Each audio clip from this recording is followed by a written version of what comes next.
Old Lutherans are German Lutherans in Prussia and Silesia who refused to join the Prussian Union of churches in the 1830s and 1840s. Prussia's King Frederick William III was determined to unify the Protestant churches, to homogenize their liturgy, organization and even their architecture. In a series of proclamations over several years, the Church of the Prussian Union was formed, bringing together the majority group of Lutherans, the minority of Reformed. The main effect was that the government of Prussia had full control over church affairs, with the king recognized as the leading bishop. Attempted suppression of the old Lutherans led many to emigrate to Australia, Canada, and the United States, resulting in the creation of significant Lutheran denominations in those countries. The legacy of old Lutherans also survives in the independent evangelical Lutheran Church in modern Germany.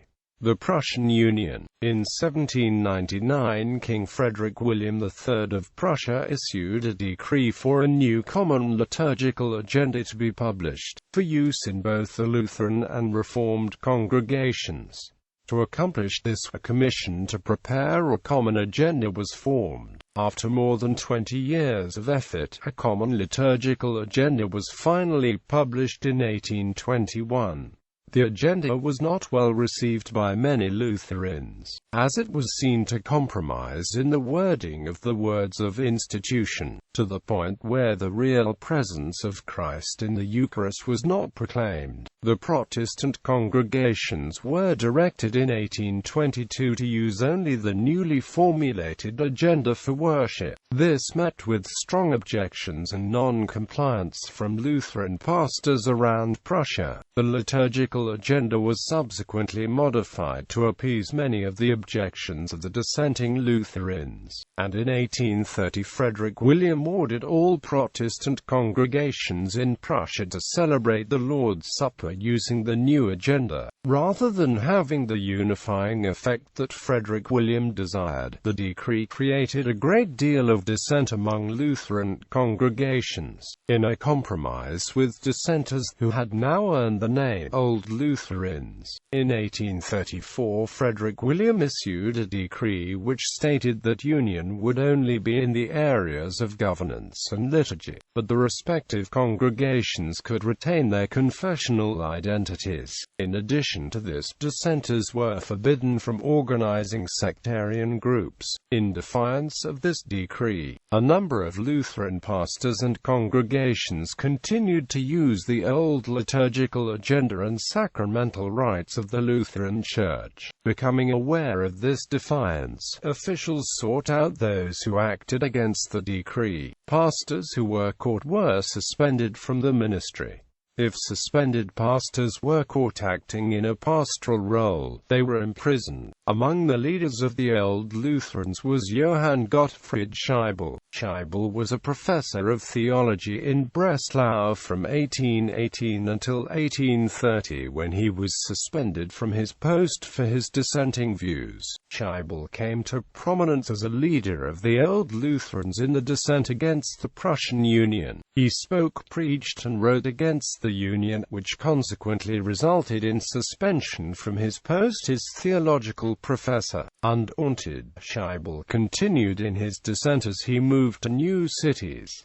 He was at Dresden in 1832, where he was ordered to leave that same year. He moved to Hermsdorf, where likewise he was asked to leave in 1836, then on to Glauchau and Nuremberg. He died at Nuremberg about the time that he was being restored to his post as professor at Breslau. After Scheibel, Eduard Huschke became the leader of Old Lutherans. Other famous Old Lutherans included Henrik Stephens, H.E. Gerhard Karnes and Rudolf Froschall. Union also caused a confessional Lutheran counter-reaction called Neo-Lutheranism. Upon Frederick William's death in 1840, persecution of the Old Lutherans eased substantially. However, Old Lutherans continued to find themselves marginalized, especially the clergy, who did not have many of the same rights and support accorded to clergy of the Union Church. Old Lutherans formed several synods, which through various mergers eventually resulted in the present-day independent Evangelical Lutheran Church. Immigration to Australia, New Zealand and America. By 1835, many dissenting Old Lutheran groups were looking to emigration as a means to finding religious freedom. Some groups emigrated to Australia and the United States in the years leading up to 1841. Australian and New Zealand migration. The first Lutherans to come to Australia in any significant number were immigrants from Prussia, who arrived in 1838 with Pastor August Cavell. These immigrants created 3 settlements at Klemzig, Harndorf, and Glen Osmond. In 1841, a second wave of Prussian immigrants arrived, led by Pastor Gotthard Fritzsche. His group settled in Low Bethel and Bethanian. The Lutherans in Western Australia established the Kilalpanina mission station at Cooper's Creek. Johann Fliel, the pioneer missionary of German New Guinea, served there for 7 years. When he left for Kaiser Wilhelmsland in 1885, his cousin, also named Johann Fliel, replaced him at the mission. There have been 5 waves of migration into the Lutheran Church in New Zealand. In the 1840s, people came from Germany. In the 1860s, a second wave of migrants from Germany settled in Martin in the Rangitiki.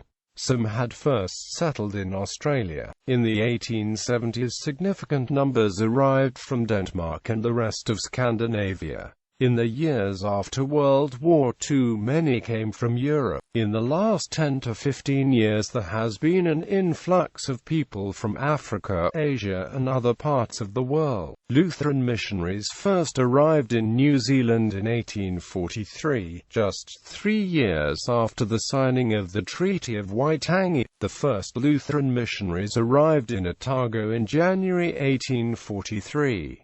They found that the Wesleyan and Anglican mission societies were already well established in New Zealand. They therefore took up the suggestion that they move to the Chatham Islands, where they arrived on the 20th of February of that year. As someone said, they had faith in the souls and next to nothing in the pockets. In June of the same year, 1843, a shipload of German migrants arrived in Nelson.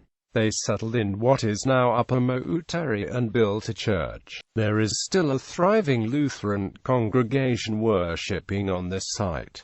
In the 1860s, a number of German people arrived in the Rangitiki. They convinced others from German-speaking communities in South Australia to join them. Most initially settled along Pukupapa Road in Martin, which is still the location of the St. Martin's Lutheran Church. In the 1870s, other Lutheran migrants arrived in New Zealand, including large numbers from Scandinavia who settled in the Wairarapa, Manawatu and Hawke's Bay regions.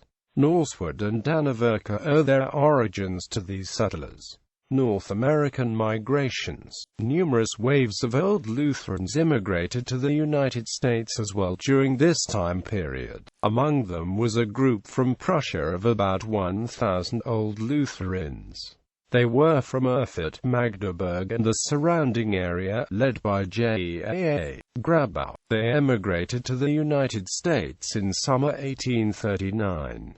Grabau and his friends founded the Synod of Lutherans immigrated from Prussia, afterward known as the Buffalo Synod. Thousands of other Old Lutherans settled in the Midwest and Upper Midwest of the United States during this period. In addition to Old Lutherans, there were also Neo-Lutheran immigrants from the German Kingdom of Saxony, where there was no Evangelical Union. Lutheran pastor Martin Stephan and nearly 1,100 other Saxon Lutherans left for the United States in November 1830. 1838, eventually settling in and around St. Louis, Missouri. These were the predecessors to the Lutheran Church Missouri Synod.